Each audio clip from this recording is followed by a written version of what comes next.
we have two great sponsors. We have Lumix, makers of incredible cameras. Panasonic has been very good with the festival, so if you're considering a camera solution, please check out all that's available in the Lumix line.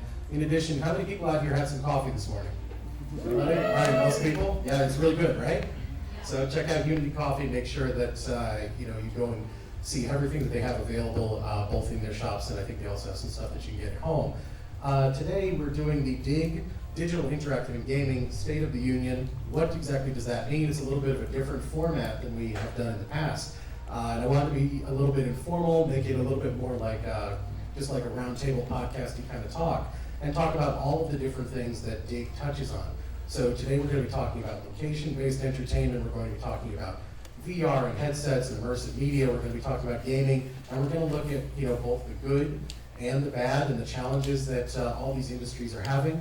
And since we primarily here today have an audience of creators, I see a lot of familiar faces here from Slam Dance and DIG in years previous. This is going to be really informative for the next 12 months. On the panel, we have some incredible people who are with us today. As I introduce them, panelists, if you wouldn't mind giving a little visual description of yourselves for people who may be visually impaired, for anybody listening later as a podcast or online, that would be huge. Just kind of a description of yourself. So for example, I'm Dekker Dreyer, this is my voice, and I have, like purple and blue kind of spiky hair. I'm wearing a white V-neck shirt with a bunch of chains and rings and all kinds of stuff like that.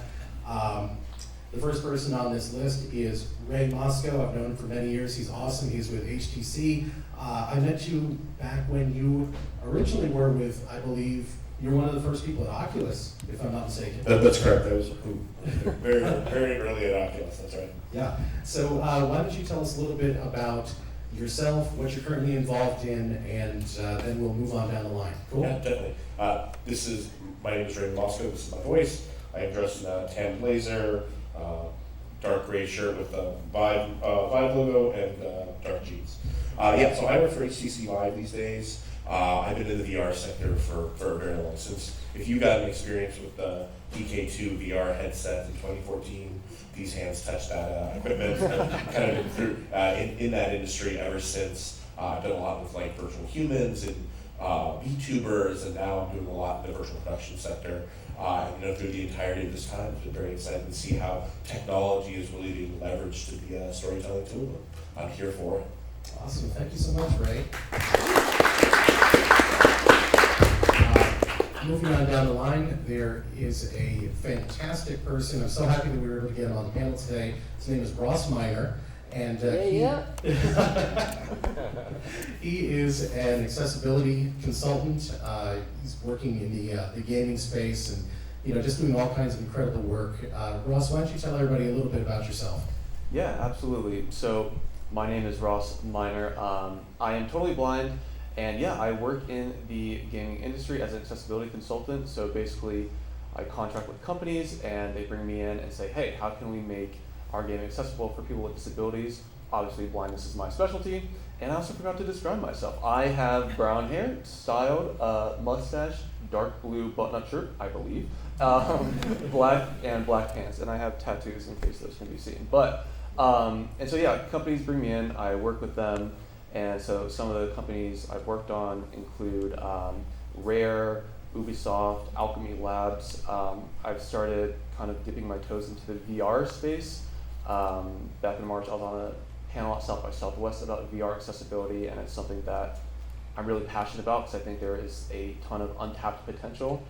And then I also do work with Descriptive VideoWorks, who provides a lot of audio description on platforms like Netflix and Amazon, and so I most recently provided the audio description for the live action Avatar: The Last Airbender, and really excited to be here.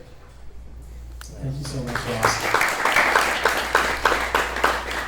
Moving on down the line, we have somebody who might be familiar to Slam Dance alumni and people who have been keeping up with all things Slam Dance. Is Taylor Miller. This is our festival director. Taylor, how are you doing today? Hi, Dekker. Okay, good. My microphone's okay. All right. I didn't know. I thought maybe it might explode, but it's okay. Taylor also has an academic background in new media, in addition to everything else that she has going on here at the festival. So we'd love to hear her perspective on, kind of the artistic world of what's happening with Everything Dig. Taylor, why don't you take it away? Well, thank you so much, Dekker. This is an amazing opportunity. I'm honored to be on this panel with each of you, and I think that this opportunity to be at AGBO, to have this space to talk about location and to talk about AI and to talk about who we are and how we're going to move forward together. I'm really, anchored in gratitude for being able to be here and for us to, discuss some of these things together. So another shout out to AGBO for the opportunity. Give it up again, please. And I'm gonna pass it. We are sharing a. Don't forget, audio description. Oh, that's right. Yes, I'm wearing a blue sweatshirt. It says creator. No, it doesn't. It says creature. I think we're all creative creatures. Yeah, it's creator, and it's in white letters. I'm wearing dark blue glasses. I blonde hair past my shoulders, and I'm wearing jeans. Awesome. Everyone, big round of applause for Taylor. And moving on down the line, we've got a friend of mine. We've only really become acquainted in maybe the last year and a half, 2 years, but I've been aware of Gregg and everything that he's doing through a bunch of mutual friends here in the Los Angeles production community for quite some time. We know each other very specifically through the Television Academy, where the emerging media peer group, Gregg has been helping with the executive committee and doing all kinds of amazing events, panels, things like that around Los Angeles. He's also involved with several other festivals and organizations. He's worked in location-based entertainment, visual effects, all kinds of incredible stuff. Gregg Katano. Oh my God. What a generous introduction. Thank you, Dekker. And I wanted to thank AGBO and Slam Dance and all of your group. It's just been so gracious in inviting me today. And it's such a privilege to be able to speak to all of you. So thank you for having me. A little description of Asian descent. I have black hair, kind of thinning on top a little bit. Wearing a navy blazer, white shirt, and blue jeans. And I've been in entertainment all my life. I'm a native Angelino, believe it or not. Been in entertainment since I was 17 years old. And I just love it. I just love the creative community. And it's my creator. Yeah, creature, the creature company, community. And it's my lifeblood. And I knew that as a kid that I wanted to get into something creative. I was a DJ, but I found myself now, after going through some troubles. I had a visual effects company that was doing really well, and then it didn't do well. And I ended up having to really struggle. And that was only probably 15 years ago. So I'm one of the most grateful guys on the planet, just to be around creatives like you and be part of these organizations where I can help hopefully more of our peers to look at emerging media and technology. Right now I have a consulting company called Cosmos Collab. So yeah, I'm trying to collaborate with the universe and bring storytellers, creatives to emerging media and tech, but also to look at all these different industries, not just entertainment, but there's commercial real estate and healthcare, first responders, and there's so many applications for all of us creatives, and I'm here to hopefully support that. Thank you for having me again. Thank you, Gregg. Thank you. Again, other people have said it. I know Taylor and Gregg said it. I just want to say it as well that AGBO has been such a gracious host for us for all the events that we've done here over this summer showcase. Really big thanks to not just Joe and Anthony Russo for opening the door, Slamdance alums who've been wonderful about giving back, but also everybody who works here at AGBO has been so welcoming. I just want to give a shout out to everybody who's been helping us. It's been fantastic, and it's made the event, this is our second year here at the space, so special. So thank you all, everybody here who's part of the AGBO family.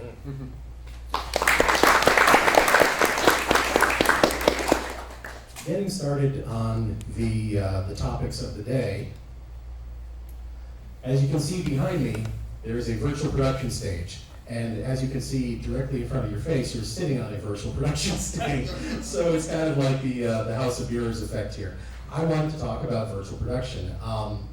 We here in the Los Angeles creative community, especially the film industry more broadly, are having a lot of struggles this year. There's been a slow ramp up back to production capacity. A lot of people right now are struggling. There's a lot of people that are scared, and I think, at least in my experience, and maybe some of these panelists will dispute this, and hopefully they will, and they have good positive stories, but a lot of people that I've been talking to are a little bit afraid of new production technologies. They're afraid of virtual production coming in and maybe cutting off some work that they think is competitive with what they've been doing for most of their careers.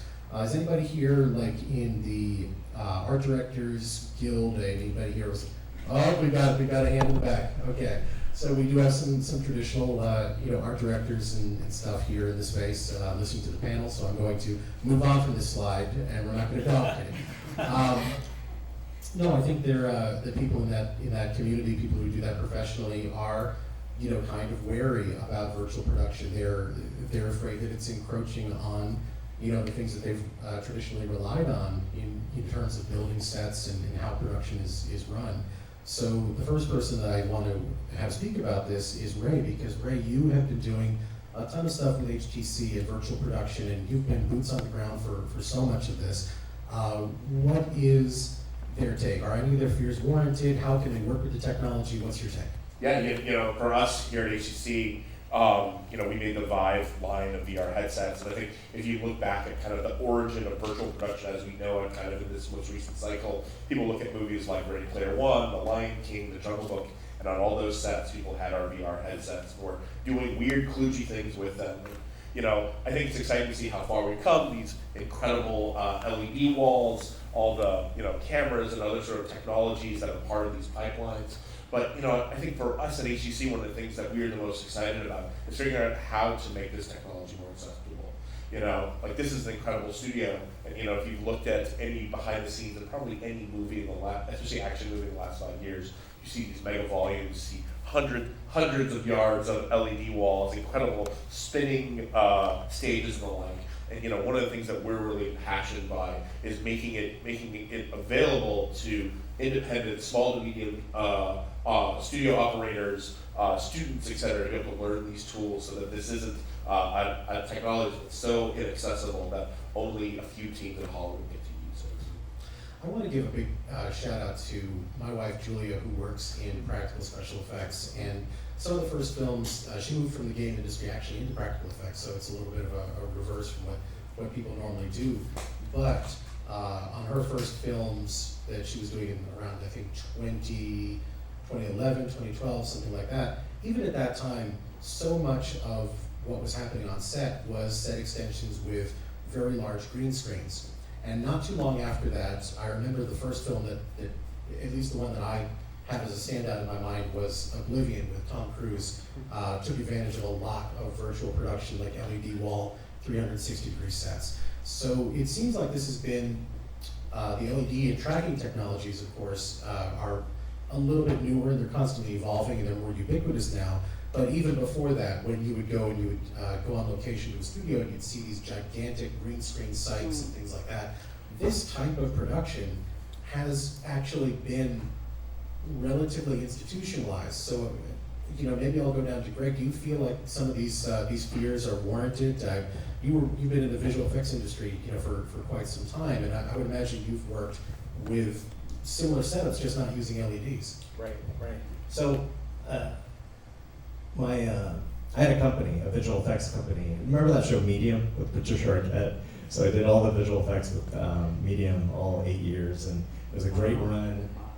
And we had such a blast because the showrunners on the show would be so into, hey Greg, we have an idea, we're gonna send you a rough cut of the idea, but you guys can change it if you need to. If you come up with something else, have at it. Give us some tests and give us some looks and see what you come up with. So it felt like it was in film school, right? Or indie filmmaking, is just try something and see if it works better for the story, for the narrative.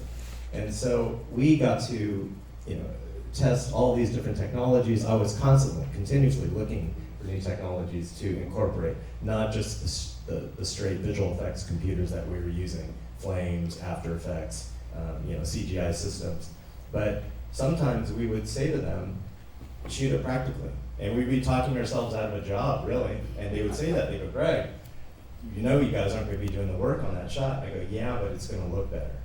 And it's about having that integrity and having that idea of, let's just know what's around us. Let's LED screens, the different softwares, game engines like Unreal Engine and Unity, is that all these are tools. And I think if we just look at all these tools as whatever's right for the job, right? And that is probably the best approach. So I have an appreciation and respect for virtual production, game engines, visual effects compositing, and yeah, everything's accelerating, at this breakneck speed, but there's always gonna be that process. And we just have to be open-minded enough and not be fearful of it taking our jobs. We've been talking about this. I've been in entertainment over 30 years, and we've been talking about, when Avid was gonna be the job killer, right? When red cameras were gonna be the job killer, right? We're all still here. We're all still making content. So just remember that we evolve, and it's part of that is just dipping our toes in the water, virtual production, software, whatever it is, and then it starts to allay some of those fears. So that would be more of a general approach to that question, I guess. Mm. And Taylor, obviously everything we do here with Slamdance is centered on independent film, and that's a lot of small teams, people who are doing tremendous things with few or little resources. I mean, what opportunities do you think you might see in virtual production for the independent film space? Thanks. I mean, for one, I think that a major component of this is accessibility. And so the virtual, film space, or, I think redefining our understanding of remote, the word, remote work, remote, the way that word itself has really in the last 5 years taken on something that is this almost like umbrella phrase. And I guess what I mean by that is that it's going to sound like and it is a bit of a link directly to Panasonic Lumix, but the example here is that, and Dekker and I were speaking about this earlier, you talk about a camera, right? And that is an example of, for an independent filmmaker and yes, there's also what you can shoot now on an iPhone, right? It's absurdly beautiful and incredible, right? But let's say that, in addition to an iPhone, you want to shoot something that really looks even more so cinematic and has that cinematic quality of looking like it was shot, on an RE Alexa, or, even, let's go that other direction of like, Panavision, and it's like the ability and the accessibility now for people to access, whether it's a camera or production crew, it's not, it's within, yes, it is expensive, obviously, but it's within a reach if you have a budget that has been, you know, very well defined and organized, and it's not impossible, nor is it going to blow the budget, right? So I think that when we consider, you know, independent filmmaking and the virtual component of, you know, where we are, it's also, I think, understanding accessibility goes right along with it. I mean, I don't know that anyone can make a film now, whether it's an independent film, whether it's a studio film, without on multiple levels having to quite literally take the concept of accessibility with them, because, you know, not only remote work or and now, right, it's like this thing of people are coming back into the office, and but yes, right, but there's also some major companies that are not. They're staying, you know, in that way of having it, Well, it's kind of interesting that we sort of bring in this idea of virtual production, which when you hear that term, we normally think of a soundstage like this with a large LED cyclorama. We think of camera tracking systems, like if you look above your heads, you'll see all these different camera trackers. You think of motion capture, which this stage is also made for. All of these things are sort of driven by game engines.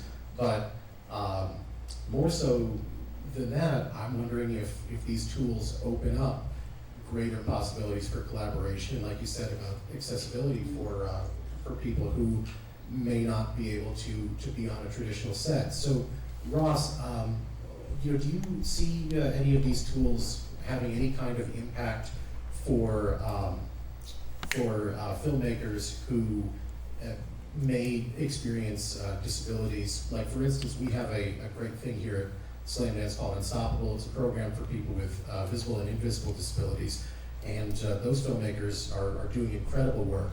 So in your work and experience, Ross, how are these tools maybe changing how you know, both games and programs are being made? Yeah, so, you know, as I mentioned, a lot of my specialty is within gaming industry. Something I didn't mention at the beginning is that I also do content creation, and so there is like this intersectionality between using game engines and just using your standard film equipment. With game engines, there has been a lot of good work done in engines like Unity and Unreal in terms of implementing accessibility for disabled gamers. However, there is a lot more work that needs to be done that would actually allow these engines to be accessible for disabled people to use those engines. And I know there are a lot of people advocating for that, but right now it's very much like developers creating these experiences for people with disabilities, and you know, consultants like me have a say in that. But if I had the opportunity to actually work with these engines, that would be incredible. When it comes to like film equipment, I do think that things like motion tracking and AI have helped me a lot, because yeah, like kind of what Taylor was saying with cameras, there's a lot of work that needs to be done in terms of like dedicated cameras, but like, you know, smartphones and things like that, there's a lot of accessibility built into them that I've gotten to the point where I can take my own shots. I recently gotten like a gimbal with AI tracking, and so I can control it with hand gestures to let me know if I'm in frame or not, and that helps me out a ton. And so I do think that there is a lot of room for improvement, but we've already seen a lot of improvement when it comes to film and getting these shots, getting these experiences to share with the world. And a lot of those technologies are built off of, you know, that first segment of the industry, which is, you know, the large studio production film. So AI tracking and depth sensing and all that kind of stuff is engineered for these incredibly large productions, but it is trickling down in interesting ways to independent and solo creators. Yeah. So very interesting stuff. Yeah. Let's talk a little bit about AI. Getting back onto the artificial intelligence track, this is the big scary buzzword. We talked about this during last year's DIG panel, all about AI generation and everything. We've come another step further this year where we've started to see commercials and music videos and things that are completely generated using AI. This is something that people are also very, very worried about. There's still ethical concerns about the training data sets. People have very strong opinions about the legality of that and how that's going to impact them and their work. Additionally, people are terrified that this is going to put a lot of visual effects artists and people out of business. I'm a little bit more hopeful about that. I'm not really sure where all of it's going to go, but maybe, does anybody want to start off and just kind of give us well, Greg, you were part of an event just this week that involved artificial intelligence for the TV Academy's Emerging Media Group, right? Right. So, what was kind of the consensus there? Because I know a lot of people from that audience were probably, sharing these concerns I mentioned. Right. So I'm the head of events for the TV Academy Emerging Media, and part of what I pride myself on is just having a real approachable crowd. Everyone should just be gracious and easy to break into any conversation, and I want everyone to feel included. And when the TV Academy had asked me to help produce this panel, I said, well, it's got to be right in line with that same idea of what this event should represent. And it should be very accessible for everyone. And I curated the panelists with the moderator, my friend Steven, and we talked about who are our friends that are in the space using it for practical solutions, using an AI for practical solutions. And we've probably done Runway and Midjourney, and all of us in this audience have probably dabbled a little bit in making some cool videos and cool images. But I'm of the school of what's the there? Is there a practical application? And right now, because we're seeing all these videos and images that people are posting on social media, and we're hearing it in the news, and yeah, it's feeling some apprehension. And for me, I've always approached it with any type of technology is it real? Is it right now? Can it be used right now? Or are we wasting a lot of time just playing with these different creations that we're posting? And the first thing that I started to think about was clients, right? All of us who have worked with clients, we know that it's an iterative process, right? They're gonna ask for changes. And if we type something in and it comes up with something kind of random, kind of arbitrary, how are we gonna make adjustments to that? It's not quite there yet. What I do like is how they're using editorial solutions, how they're taking long form, say with Opus Clip, and for these influencers, they're taking hours and hours of clips. The AI is basically cutting it down, cutting it down to finding more bite-sized pieces that are going to be probably the most viral when they post it.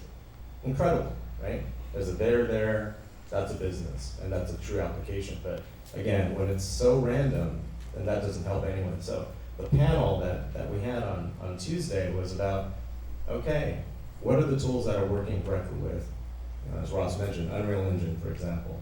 Right? What's one of the panelists, oh gosh, I just spaced on her name, sorry. So she won the competition, this AI independent film competition.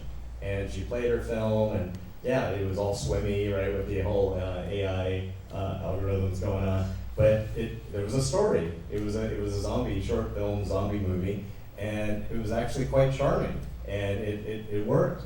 And she really broke down with the other speakers. They broke down the tools that actually got them there, and it was a combination. It's a wide combination of, yeah, it's not an exact science for direct filmmaking maybe, and there's a little more forgiveness because of the inability to really nail down exactly what we want from our narrative, but it's great for, say, storyboarding. It's great for conceptualizing.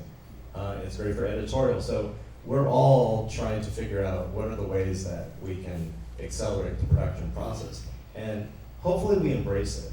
I think a lot of people would say to me that, well, Gregg, it's going to eliminate the jobs of assistant editors that are logging and doing cut down reels. And I go, yeah, but okay, maybe, right? But it's going to allow them to be more creative.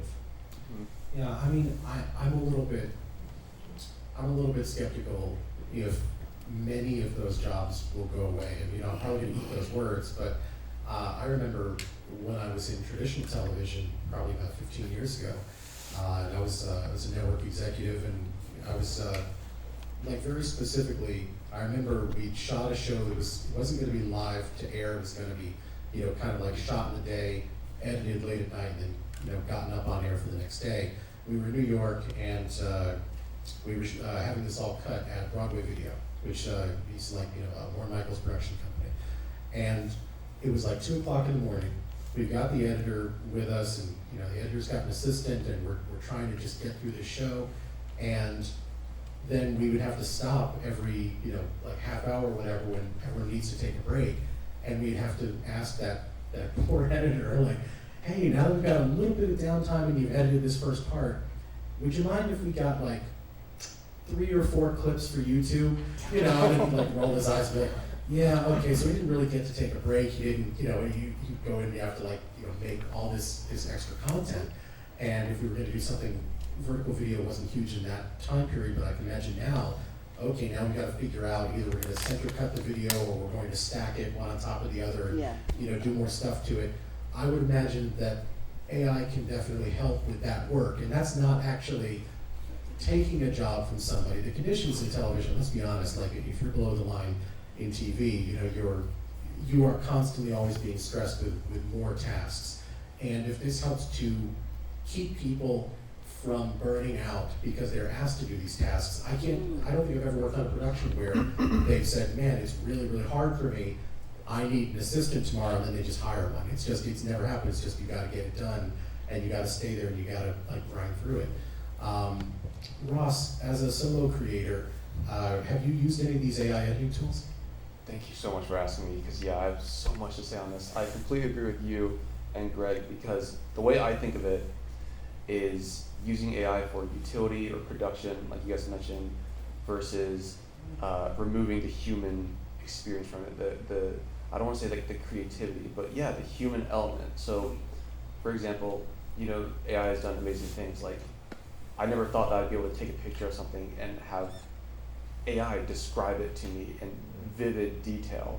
But in terms of content creation, historically, video editors have not been accessible any way for blind people. And I mean, I post on YouTube, I stream on Twitch to raise awareness about blind or game accessibility, and I have a very hard time editing these videos. And so like Gregg said, having AI and going through, clipping out, you know, these moments that would be exciting and popular is huge. I don't necessarily use it for like generating thumbnails, but I use it to like scan through a video and like have it say, hey, give me ideas for this, which does really go a long way.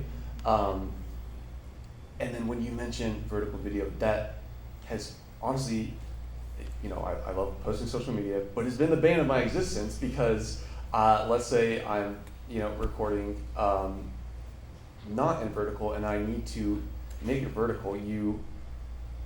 Rearranging those elements is not impossible for me to do, and I don't think many companies are realizing the necessity of making that accessible at the moment, and so I'm kind of caught in between a rock and a hard place, and AI does let me do that. You know, rearrange it so like my camera's on top and, you know, whatever game I'm playing is on the bottom.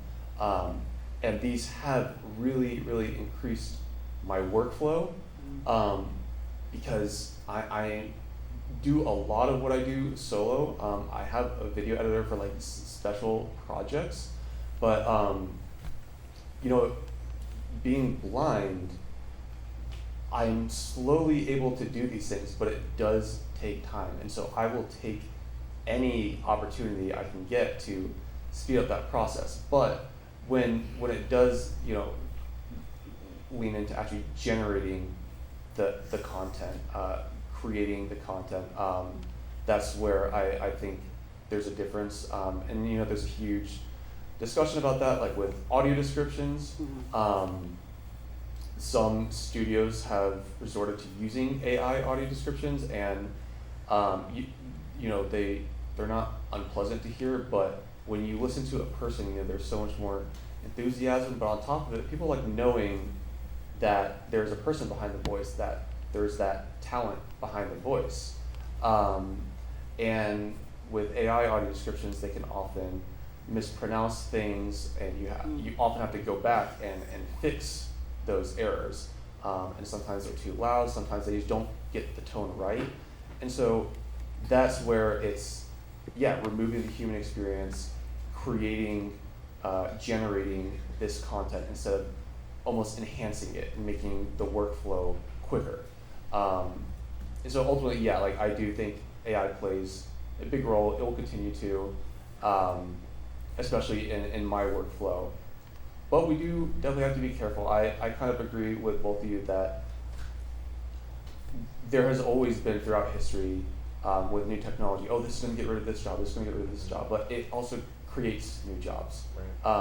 That's not me saying, AI is amazing, perfect, like everything's great, but I'm definitely not so much of like a doomsayer, so to say, when it comes to AI.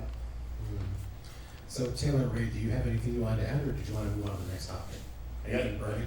I mean, for me, I think it's interesting because just looking at the creative pipelines that come into, say, filming in green screen and filming in front of LED volumes and things like that, it takes so much to build these assets. I think that it's been mentioned before, at the end of the day, these are just tools. You still need people to pilot those tools. You still need someone to create the creative, whatever prompt that you put in to generate these environments. And, I think that while the content created, especially from the generative AI space, is absolutely incredible looking, I think we've also have been a little loose in regards to being forgiving with the content. We can see some incredible things, but we can also see the flaws. And for previs, for storyboards, things like that, it's great. But at the end of the day, those images, those assets that are created, you can't put that like on a web page. You can't put that in print.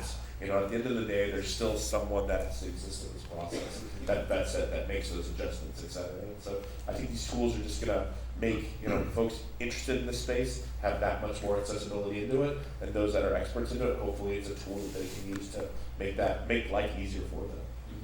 I can see that. Taylor, did you want the last word on that? I don't know. I saw you taking notes. There's just a lot of great, everybody's saying some really amazing things. I don't know, the way that you phrase that, do you want the last word on that? No. Definitive statement. Definitive statement. Yes, no, do you? Okay. All right, well that brings us to indie gaming. Now, Dig, of course, was originally created with a lot of independent gaming in mind. We have some great independent game work here today. Over the last maybe 5 to 10 years, we've been seeing a slowing, not necessarily of indie game production. That's flourishing, but in terms of market share and the ability to be an indie game creator and make some kind of a decent living with it. I think there was a statistic, I can't look it up right this exact instant, but I believe 95% of all game revenue is coming from AAA studios, and then there's 5% which is independent gaming. However, 95% of gaming content available on Steam is independent gaming. So Did you say 95%? yeah, it's just a huge amount of independent creators, putting their work out there and looking for audience and creating these really compelling experiences like we have here at Dig.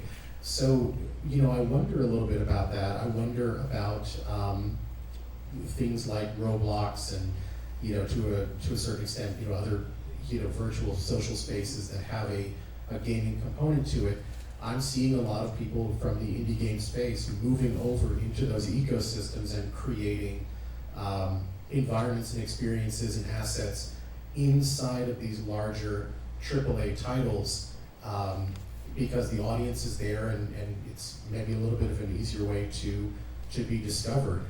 Maybe we start off with Ross, since this is your space. Yeah, so I'll say I haven't heard a ton about indie devs moving into these platforms, these engines owned by bigger companies like Roblox and stuff. But what I will say is that indie games are, and the developers behind them have been a massive driver in game accessibility. You're gonna have to shut me up after a while because I keep talking about this, but games, you may or may not have heard of a lot of them, but a lot of these indie games and studios like Stories of Blossom, Brock the Investigator, As Dusk Falls, maybe you could call that one as well. All of these games, all these people, especially I remember specifically the developer of Brock the Investigator, said that when they made their game simply blind accessible, there are tons and tons of disabilities.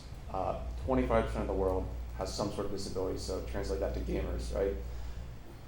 Brock the Investigator developer said that his revenue, his sales in the game just spiked when he made the game blind accessible. And so when you give developers a tool to make tools to make these games accessible, and they do, it's very much a catch-22 because people think, why make these games accessible if no one's going to play them? But people will play them. They just need to know that they're accessible, and there's evidence of that. And then there's also, I think indie developers are much more resilient, fluid, adaptable to making their games accessible, as opposed to these big AAA developers who there's a lot more red tape.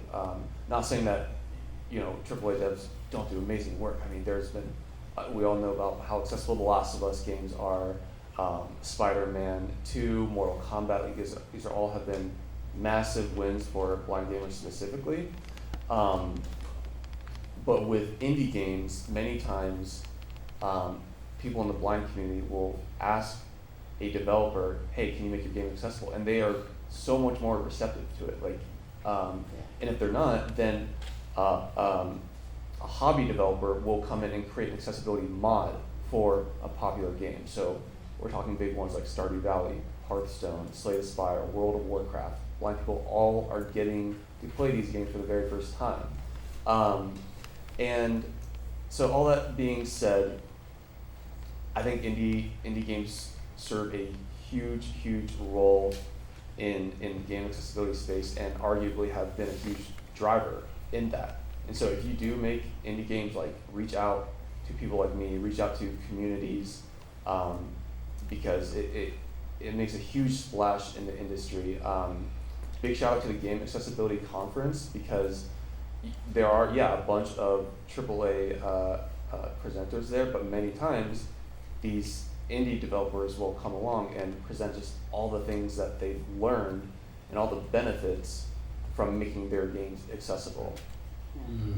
And Greg, I know from some of our Television Academy events, just having great conversations with people within the peer group and other guests that we've invited, there is a lot of interest right now from traditional media companies into getting into some of these ecosystems and Roblox and things, and that's sort of trickling down to people who are learning how to work within the tools of that platform. Is that something that you've been seeing as you've been talking to people in the space? Oh, 100%. And what I consciously did with Unreal Engine is, so worked with a VR company out in Munich, Germany, and they came to one of my VR events many years ago, 2016 actually, and they're describing this 4-player virtual reality system for gaming.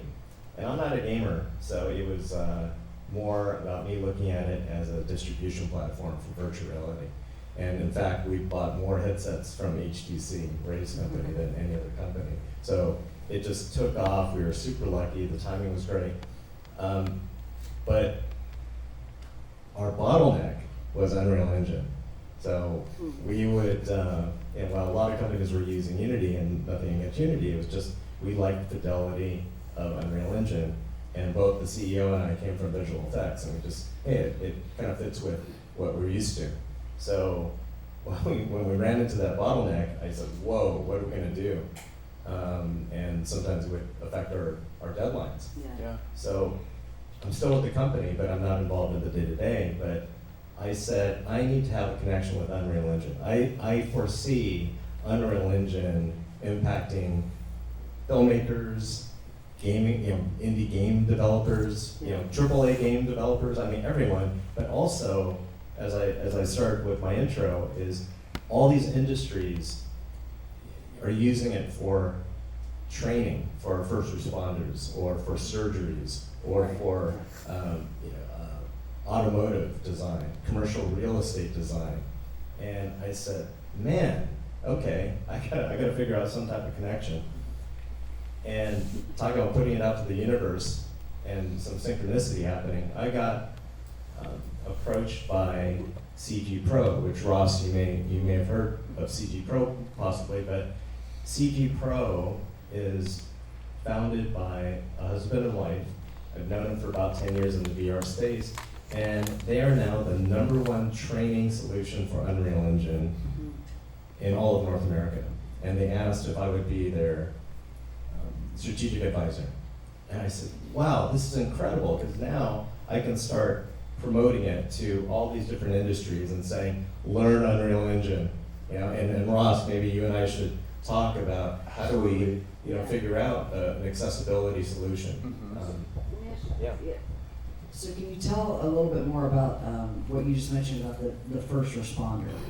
Yeah, because I'm also thinking about sort of this in reference to just quite literally like our modes of communication, and you go back and you look at the impetus of Twitter, right? And it was quite literally researched and created as a way, because the person that created the team behind Twitter had been in an ambulance, and they had an emergency, and they noticed that there's only a certain amount of words. You get a certain amount of words from the nurses and the people that are in that vehicle that are giving the message to the hospital that they're coming. You only get a certain amount of words. So you have to relay as efficiently as possible what in the hell is going on within that ambulance, so that in that time they can know what to expect. So the whole thing is literally built on the concept of an emergency and how to what to expect, Right. and how to get it across quicker and faster and with less, but with more. And so when you just mentioned first responder, can you just, because obviously I'm also thinking about all of these things as it plays quite literally into who we are as storytellers, right? So it's funny because there were some people, there was somebody yesterday, and I said, are we see you tomorrow? And they're like, I don't play games. And I'm like, well, I know, I didn't think you did. I mean, we're not gonna all be, like, have console, you know what I mean? Like, Yes, this is officially the Slam Dance LAN party. But that's the thing, it's that even the word gamer, right? It's like, well, I mean, I just don't know about all that. You're like, but it's just this, we're talking about storytelling, right? And that's that's this new edge of what we're getting into. Can I add something? Yeah. Oh my God, I'll let you answer that as well. Yeah. Oh yeah. No, Ross. Go right No, ahead. you seriously, please. So with Unreal Engine, you can build these worlds, right? And now it's kind of a bad name or a bad word, but metaverse, right? People talk about metaverse, and it was so convoluted how that was being represented. I was like, stop, you're scaring people. And I tell people in some of my talks that listen, this is gonna be totally inaccurate. I'm probably gonna get, rocks thrown at me right now, but think of a metaverse as anything that's digital that will give us more access to people. Maybe even Zoom. There's a big gasp in the room, right? I said, but I start to think about that has just opened up our worlds, right? The interconnectivity with the world, with all the people that we can connect with through games, through Zoom and our meetings, and through even these worlds that we're building with a platform like Unreal Engine. And when I start to look at Unreal Engine, thinking about, well, let's build this world, let's recreate that ambulance and to spec, right? And let's put these first responders in the ambulance. They're monitoring the reaction time. Are they saying the right words? Maybe AI is picking up on, oh, here's the stats on they missed this word, so let's try to work on that on the next run.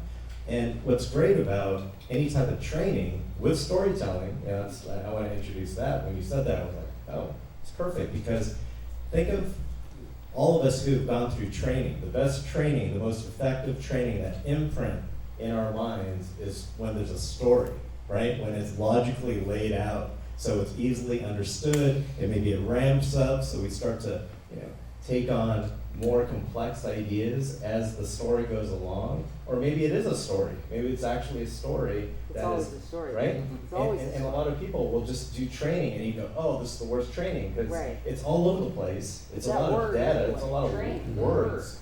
Yeah. That word. So it's interesting because this I actually moved ahead a slide here to the headset slide, because I think this kind of starts to bleed together.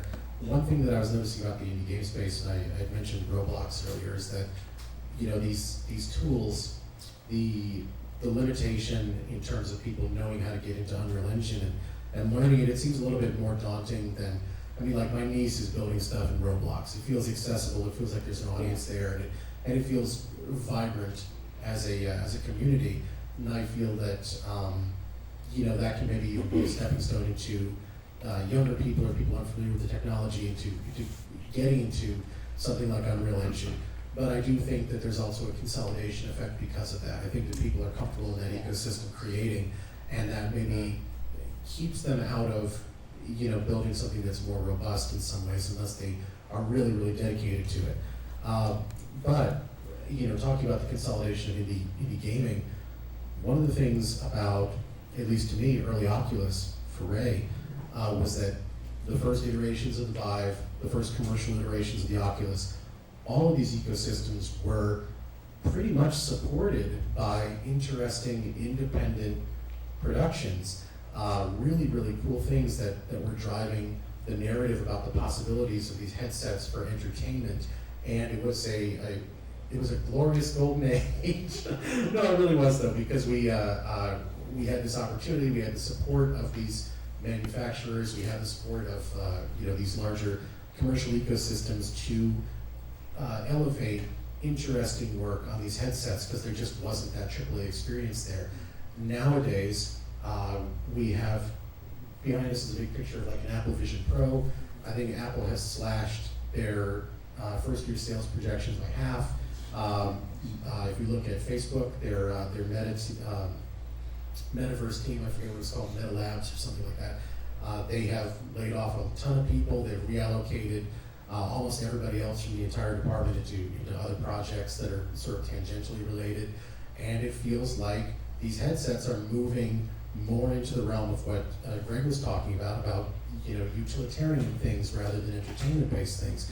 Ray, what's your take on this as somebody who's seen the evolution from the beginning to where we are now? Yeah, definitely. One thing I want to close the loop as we were talking about Roblox and Fortnite creative and stuff like that is you've got to understand the advantage of these large tools.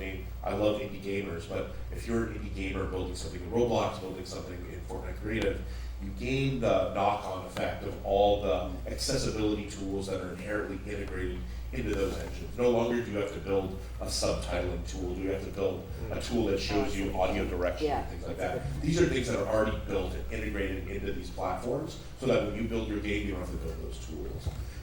And as it relates to kind of the echo in the VR, it's interesting because now you could go to Fortnite with UEFN, you can build an environment and experience in Fortnite that can then be pushed into Unreal and then pushed into a VR headset. Oh, wow. So more and more, these tools becoming more and more accessible that no longer you have to learn, full code, you have to be able to do that in order to access this. But at the end of the day, we are finding that the real traction of VR is on the enterprise side. That's really, if you look at what Apple is doing, what they're focused on productivity, right? Sure, there are a handful of games in their app store that you can buy. A lot of those games came from the existing VR ecosystem. But for the most part, they want you to wear that headset and go to work. They want you to wear that headset and watch content. It's spreadsheets, but in VR. That's right. Immersive That's spreadsheet. how many monitors do you want in VR?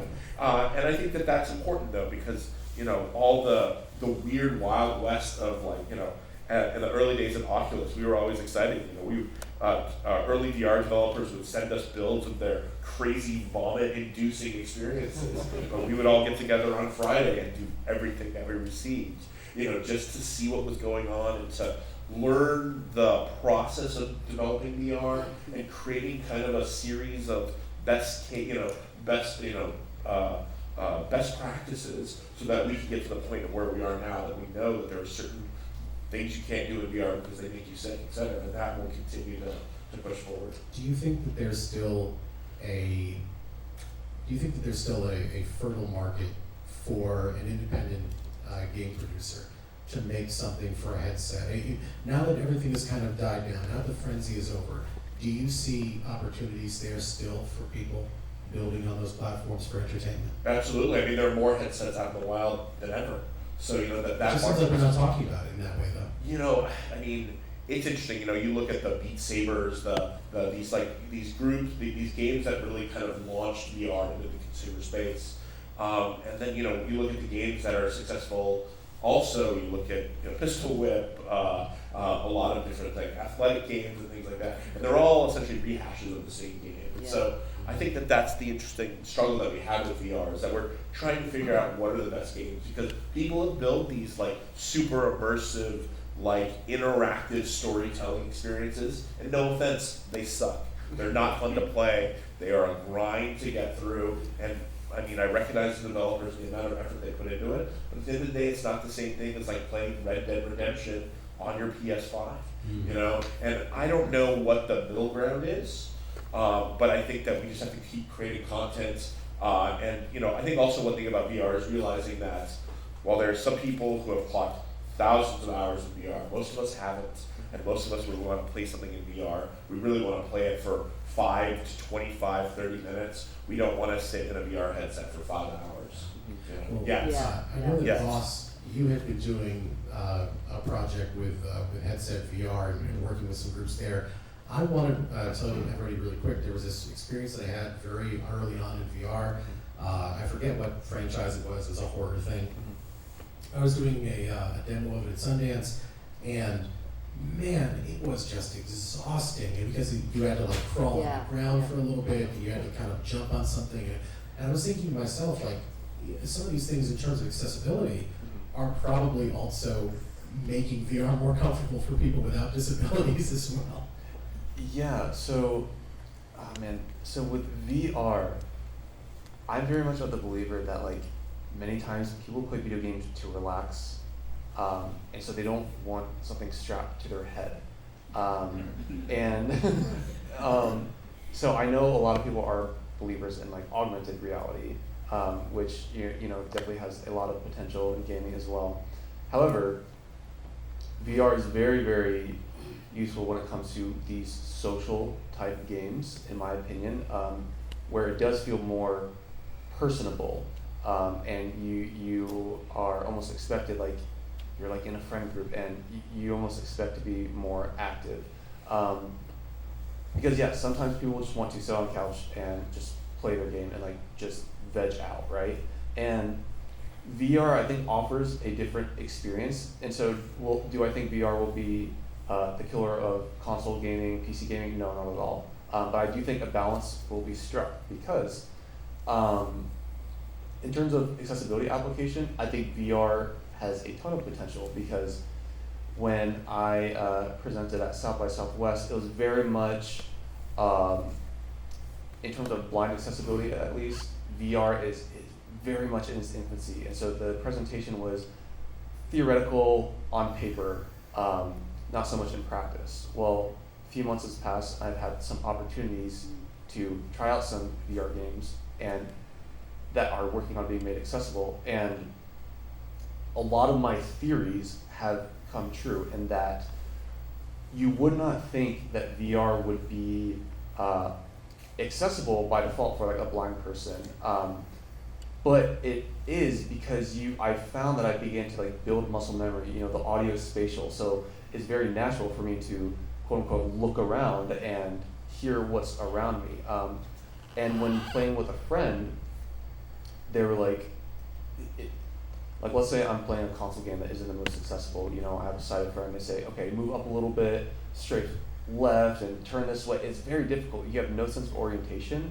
But in VR, I have a friend say, hey, come over this way, and I just turn and like walk toward them. And so I think that has huge amounts of applications for disabled gaming. Of course, there's the topic of people with mobility issues who can't crawl around, and so those kind of accessibility features like sit down modes and motion sickness modes are really, really important.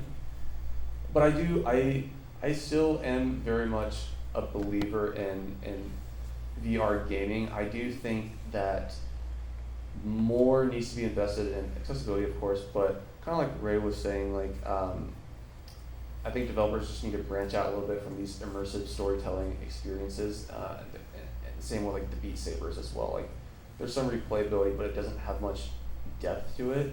If there was, a VR level game that is as immersive, expansive as Red Dead Redemption or just other open world games like that, I can see people getting behind that. But there's a lot of room to still explore that. Interesting. We have to kind of hurry through a couple of these other things, but I wanted to touch on this very quick because location-based entertainment is super important to everything that we do here at DIG. We've had lots of different kinds of interactive experiences that involve audience participation and full dome and all these different kinds of ways of presenting some really interesting works of art. But we've had some struggles in location-based entertainment sphere in the last couple of years. Even coming back from the pandemic, we thought that maybe this would be this great resurgence, but coming out of it, we've gotten into a space now where I believe it was last year, Meow Wolf was laying off people in Denver. Lighthouse Immersive, which did all these immersive Van Gogh and things like that people saw in the headlines, they went bankrupt. The Sphere in Las Vegas, which is currently on screen here, opened up and people seem to love it. It's this great, cool concert venue with all kinds of, interesting visuals and stuff, but at the same time, we are seeing fewer and fewer full dome, experiences that we used to see all over the place. I know, Ray, I'm going to start with you on this one. We got to, kind of hurry through this, but if you don't mind me saying, I know that you love immersive stuff. I know that you work a lot with Burning Man camps and doing all kinds of things. So this is like your wheelhouse, and I know you come from a great love of this. What do you make of the location-based entertainment industry, and what can we do to be successful in the ecosystem? Yeah, I think it's tough. Like you look LBE, especially from the VR's perspective. A lot of the legacy companies are in flux. The Void did this, launched with this incredible Star Wars experience. They went under to come back, and we'll probably never get to do that experience again. Dreamscape Interactive used to have a location here at the mall. Now they're primarily focused on developing education training content. They're not even really doing public-facing content. That being said, you look at things like escape room and immersive festivals and things like that, and those are booming. So I think we're in a really interesting place where people are eager for the experience, but they're not eager for that experience to be led by the technology. That's an interesting take on that. Did anybody else want to add to that? I know you have experience, Greg. Yeah. So with the Dreamscapes and the Void, love the Void. Felt like you were inside Star Wars and fighting Darth Vader, and fantastic. And when I met the Hologate guys at one of my events at CES, they're describing it as a 4-player system, open architecture, monitors so you can see what's going to happen when you put on the headset, what fantastical world you're going to be immersed inside. And I went, that's the form factor that's in my head. I said, it's social, and that's the thing, when a lot of these VR experiences came out, it was a singular experience, and I went, wait a minute, that's very isolating, and you want to just take that headset off and you got to experience what I just experienced, right? But we got together and we said, all of our games need to be social. All of our games need to be, you feel like you're sharing that space together, and it wasn't going to be roller coasters, wasn't going to be vomit-inducing, it was what can be. There's a lot more vomit talk on this panel. I know, right? Going into this. We could do another hour just on vomit. The experiences had to be, we figured out the sweet spot was 5 minutes. And some of you may have played Hologate at 2-Bit Circus. Sadly, they also closed recently, but 2-Bit Circus was one of our locations here. And we realized that 5 minutes was the sweet spot for games, for VR games, especially in an arcade environment. And this was great because going back to maybe the pain point of why there weren't a lot of there's a lot of adoption with headsets is that people just didn't know if they should spend the money on a headset. Best Buy was trying to sell them by putting a headset on a card table and expect people to just put that on. That wasn't going to happen. Right. So I really looked at the psychology of it all, and I said, if a lot of people said, Gregg, is 3D all over again. No, it's not. But there's 3D elements. There's stereoscopic properties as the foundation. But it's not the same. It's so immersive, and you're going to be blown away. So it was a little bit of the messaging. I was with Google Cardboard. You remember the cardboard boxes? Right? So I was one of the big evangelists for Google Cardboard. I remember being on stage, and the moderator was just trying to tear me apart, saying, "You're the part of the problem. That's why VR is not going to happen, because of your Google Cardboard." And I said, "Excuse me? Everyone in this audience has a phone right now. It's the phone that's the piece of equipment." I think that's the thing, low barrier to entry. Low barrier to entry. And making sure that there's a function to it. I know that Ross had said earlier about, it's about community, it's about interaction, it's about those kinds of experiences. I think in location-based entertainment, that's going to be crucial, whether it's an immersive play like a Sleep No More, which also recently closed, or anything like that. It's all about the people you're experiencing it with, and that that sense of connection.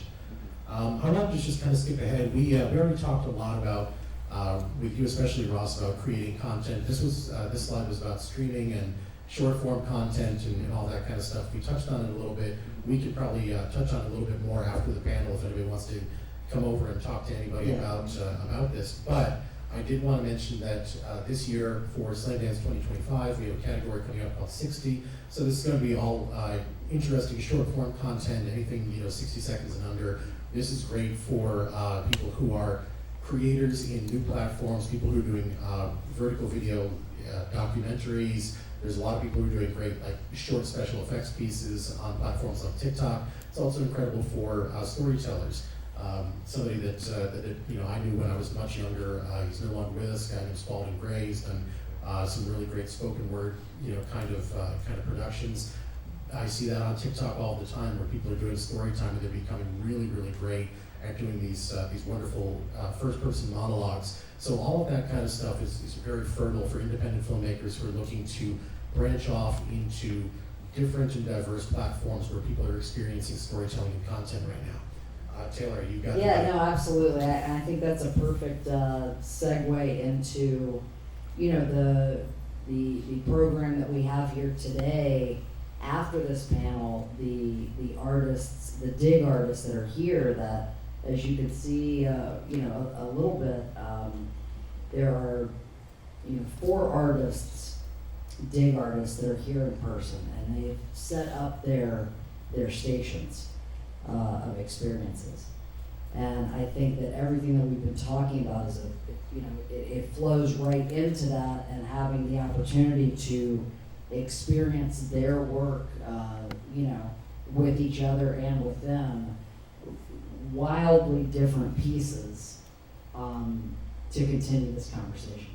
Absolutely. So what we're going to do, We're not going to do a Q&A right now, but we are going to do a changeover. So all of these seats that you're sitting on right now in the auditorium are going to be folded up, taken out, so that we can best experience all of the great dig projects that we have available for you guys to interact with and play with today.